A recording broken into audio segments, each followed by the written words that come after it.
Bom dia, queridos. Antes da nossa oração matinal e ainda sobre a questão do nascimento de Jesus, quero repartir com vocês no Evangelho de Mateus, no capítulo 2, alguns versos bíblicos. Diz assim a palavra de Deus.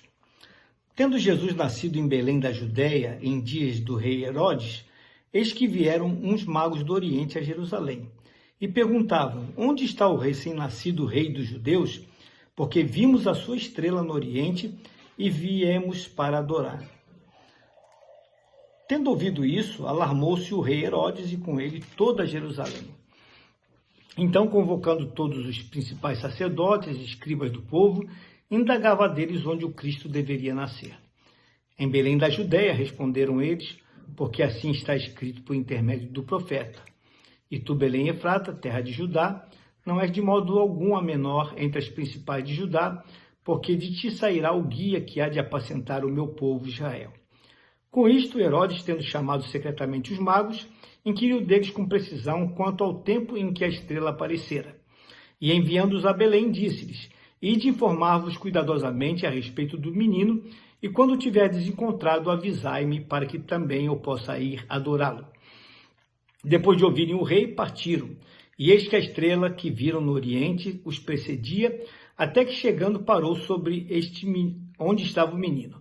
E vendo eles a estrela, alegraram-se com grande e intenso júbilo. E entrando na casa, viram o menino com Maria, sua mãe, prostrando-se, o adoraram e abrindo seus tesouros, entregaram-lhe as suas ofertas, ouro, incenso e mirra, sendo por divina advertência prevenidos em sonho que não voltassem à presença de Herodes, regressaram então por outro caminho até a sua terra.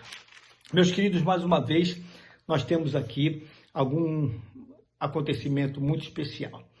Diz aqui que 3 magos vieram do Oriente.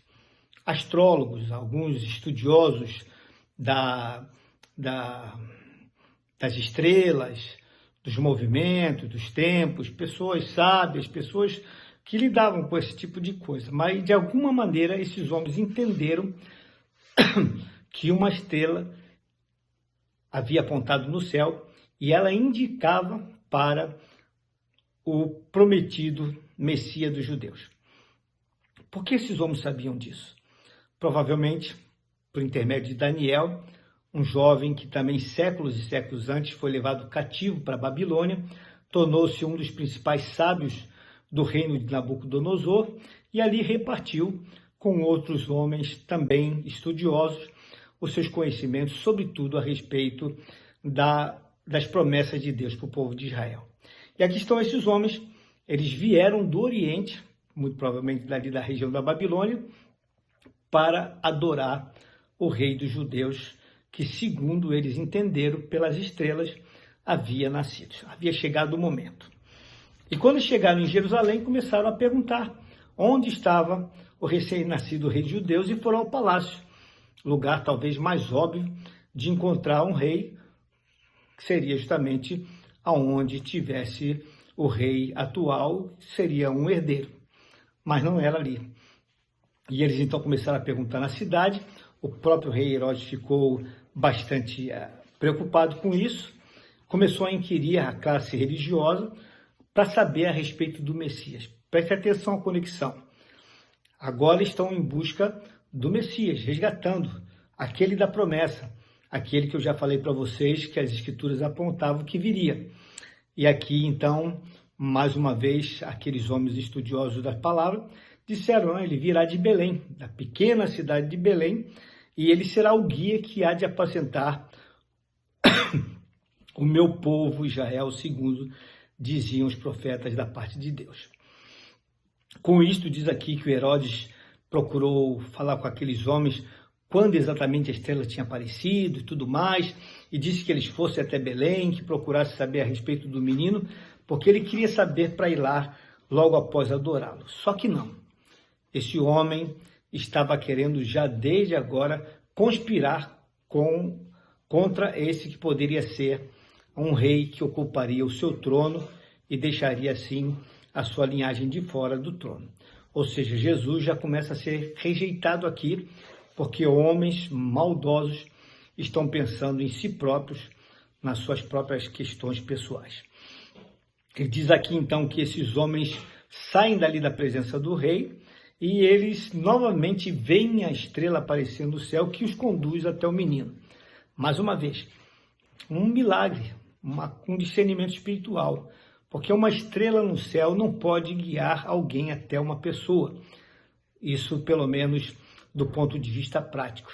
Somente se algo transcendental acontecesse, e de fato aconteceu. Existem muitas histórias a respeito desses três magos, pessoas que lhes dão nomes, tudo mais, contam histórias, mas isso tudo é narrativa fora do texto bíblico, da verdade bíblica. Mas fato é que esses homens vieram para adorar o Messias, o Salvador do mundo, embora eles não compreendessem isso de forma plena, mas apontavam para essa verdade. E diz aqui o texto que quando eles chegaram no lugar, eles encontraram um menino numa estrebaria deitado numa manjedoura, num lugar onde os animais faziam as suas refeições, tipo um coxo. E ali se prostraram diante do Rei da Glória. Essa é a beleza desse texto. Esses homens viram aquilo que o próprio povo judeu que esperava o Messias prometido não conseguiu ver.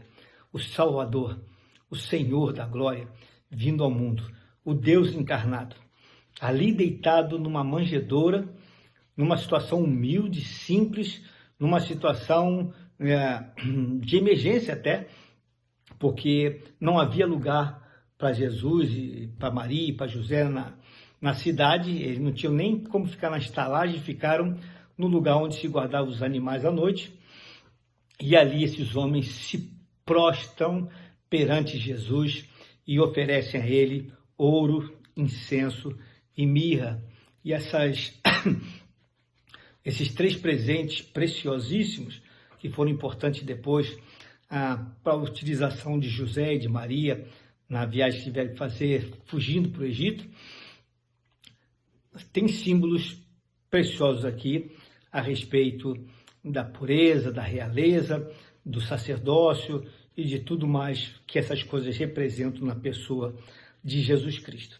E diz o texto, eu vou terminar agora para não me alongar demais, que os magos foram avisados em sonho, mais uma vez, uma aparição transcendental, um anjo do Senhor revela para eles que eles não deveriam voltar para Herodes, porque os planos de Herodes eram ruins, eram cruéis, e que eles voltassem por outro caminho, ou seja, com isso dissuadiram e não permitiram que Herodes colocasse logo em prática o seu plano diabólico que seria feito depois, quando então ele mandou eliminar todas as crianças de 2 anos e para baixo, a fim de, com isso, de repente, eliminar a vida de Jesus, o Cristo de Deus.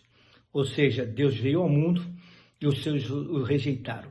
E esse homem conspirou contra a vida de Deus. Um absurdo, mas é fato. Mas Jesus prevaleceu porque ele veio para cumprir a missão que o Pai lhe havia dado. Por isso é que nós celebramos o Natal, porque Jesus venceu e ele vive. Vamos orar? Pai querido, Deus de amor, muito obrigado. Mais uma vez estamos diante de um texto verdadeiro, texto histórico, verídico, não é uma história da carochinha.